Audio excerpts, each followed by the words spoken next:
Merci, Madame la Ministre, Mesdames, Messieurs. En ce qui concerne la première instance, nous avons repris les principes que vient d'énumérer Philippe Houillon, c'est-à-dire en clair, ni fermeture, ni dévitalisation d'un quelconque site de justice. Ce qui, décliné d'abord sur la répartition des compétences, donne l'idée qu'on devrait créer deux juridictions, deux types de juridictions qui recoupent un peu ce qui est aujourd'hui le tribunal de grande instance et le tribunal d'instance. Nous rejoignons les travaux du groupe chargé de la procédure civile. Il y aurait donc un tribunal judiciaire et des tribunaux de proximité.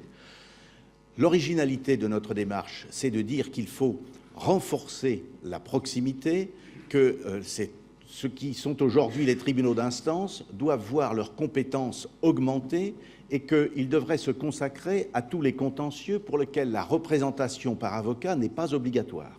Ce qui signifie en clair qu'ils devraient récupérer le juge aux affaires familiales post-divorce, qu'ils devraient pouvoir également récupérer le pénal à juge unique, où la représentation d'avocat n'est pas obligatoire.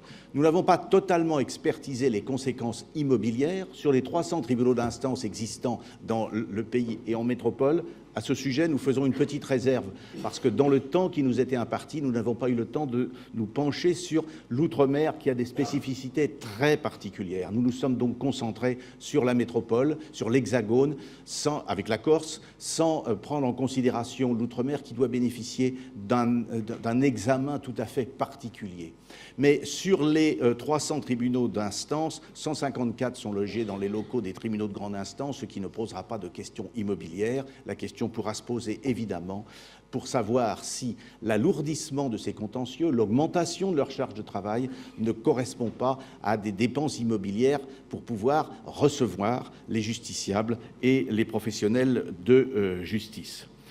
En ce qui concerne l'évolution à venir, et c'est en cela que ce sur quoi nous insistons, c'est que ce tribunal judiciaire, à terme, à l'issue de concertations qui seront sans doute très longues, très difficiles, à terme, ce tribunal judiciaire, qui recoupe un peu ce qu'est aujourd'hui le tribunal de grande instance, ce tribunal judiciaire devra intégrer les conseils des prud'hommes et devra intégrer les tribunaux de commerce au terme de concertation, d'une évolution qui sera forcément une évolution assez longue.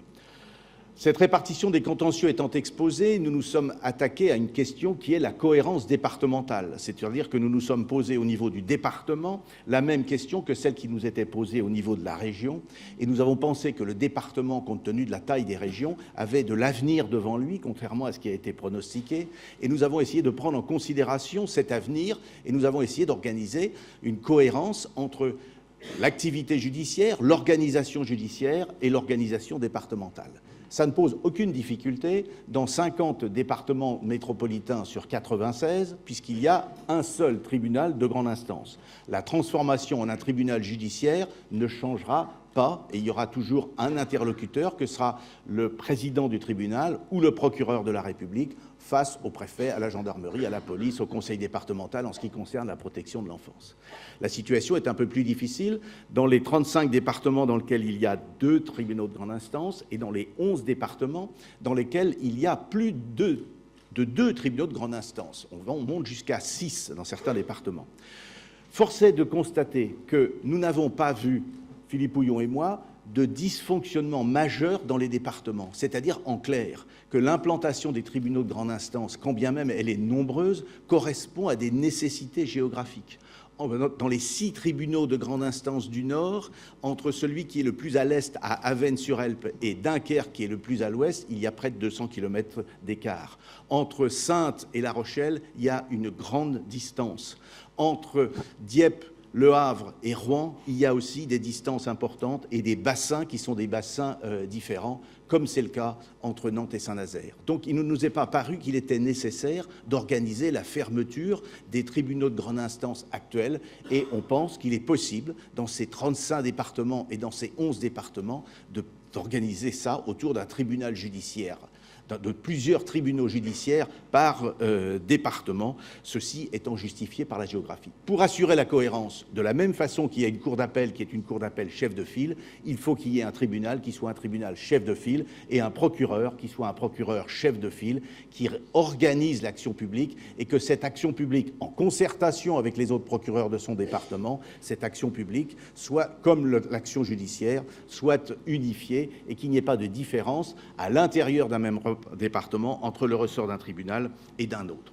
Nous avons, troisième point, repris la procédure originale de délestage, c'est-à-dire la possibilité de transférer un dossier à une autre juridiction dans le cas où il y a un encombrement. Cette idée nous a été soufflée par le barreau de Limoges. Il faut rendre aux auteurs la paternité de leurs œuvres, mais je pense que c'est une idée qui permet une mutualisation et qui permet de répondre à un encombrement judiciaire qui, dans certains cas, atteint des proportions difficilement supportables.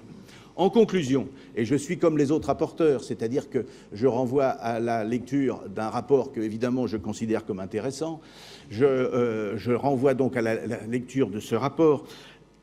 Quelques remarques.